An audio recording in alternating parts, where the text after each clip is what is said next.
ঠাকুর পঞ্চানন বর্মার আদর্শকে সামনে রেখে এক ছাতা এক নিশান এক বিধান স্লোগানকে কেন্দ্র করে রায়গঞ্জের শিশুতীর্থ বিদ্যালয়ের তৃতীয় তলার সভাকক্ষে 11 ও 12 জুলাই জয়তু পঞ্চানন ক্ষত্রিয় সমিতির কেন্দ্রীয় কার্যকারিণী সম্মেলন অনুষ্ঠিত হয়। উত্তরবঙ্গের বিভিন্ন প্রান্ত থেকে সংগঠনের পদাধিকারী ও কর্মীরা এই সম্মেলনে অংশ নেন।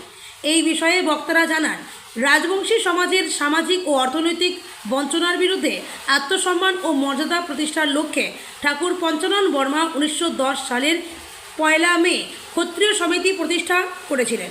তৎকালীন ব্রিটিশ ভারতের রাজবংশী সমাজের অধিকার আদায়ের আন্দোলনে এই সংগঠন একটি ঐতিহাসিক মাইলফলক হিসেবে আত্মপ্রকাশ করে। সেই ঐতিহ্যকে ধারণ করেই বর্তমান প্রজন্মের কাছে ঠাকুর পঞ্চানন বর্মার জীবনাদর্শ সংগঠনের লক্ষ্য ও রাজবংশী সমাজের বর্তমান পরিস্থিতি তুলে ধরার উদ্দেশ্যে এই কেন্দ্রীয় সম্মেলনের আয়োজন করা হয়। এদিনের সম্মেলনে উপস্থিত ছিলেন হেমতাবাদ বিধানসভার বিধায়ক হরিপদ বর্মন। তিনি বক্তব্য রাখতে গিয়ে বিধায়ক বলেন, ঠাকুর পঞ্চানন আমাদের আবেগ, আমাদের ভগবান। তার আদর্শকে ভবিষ্যৎ প্রজন্মের কাছে পৌঁছে দিতে আমাদের সকলকে একসঙ্গে কাজ করতে হবে।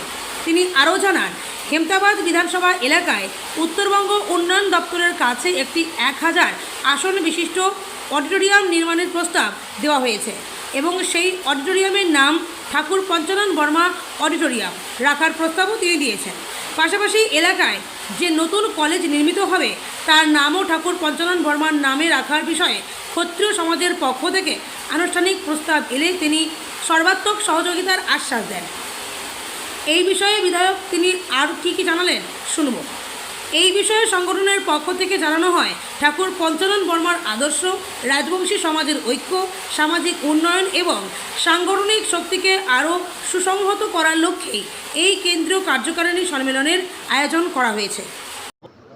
কার্যকারিণী সম্মেলন 11 এবং 12 এই দুদিন ব্যাপী আমাদের রায়গঞ্জে অনুষ্ঠিত হলো।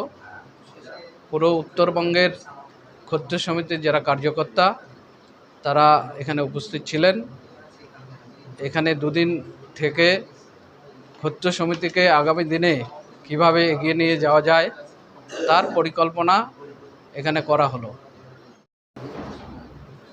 যাই হোক, আমাদের এই দুদিন ব্যাপী যে কেন্দ্রীয় সম্মেলন, কার্যকারিণী সম্মেলন, সেই সম্মেলনে আমরা বিভিন্ন প্রস্তাব নিয়েছি।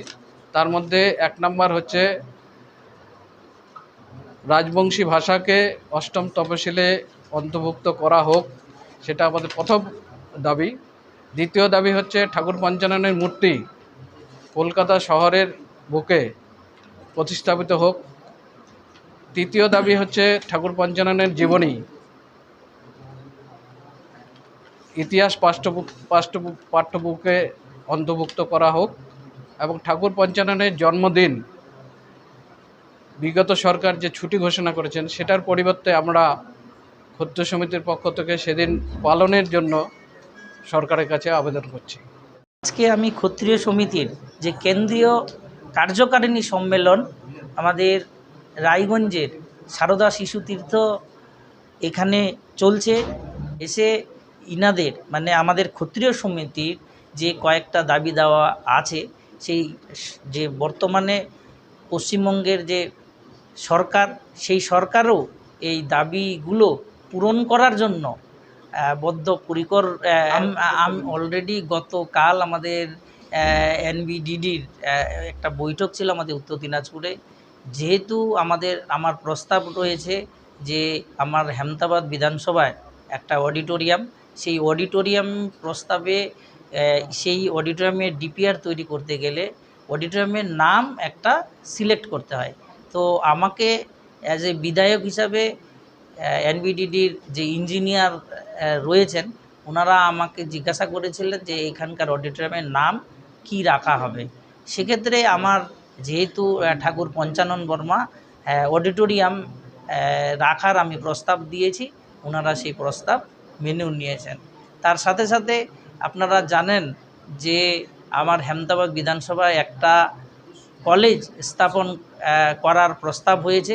সেই প্রস্তাবে যখনকার কাজ এগোবে তখন ওই কলেজের এই ক্ষত্রিয় সমিতির পক্ষ থেকে ওই কলেজের নামও ঠাকুর পঞ্চানন বর্মার নামে যেন হয়, সেটা ওনারা প্রস্তাব রেখেছেন। এবং আমারও সেই ইচ্ছা রয়েছে যে যেন যখনকার ওই কলেজের নাম হবে সেখানে যেন ঠাকুর পঞ্চানন বর্মার নামও আমরা ওখানে অন্তর্ভুক্তি করতে পারি।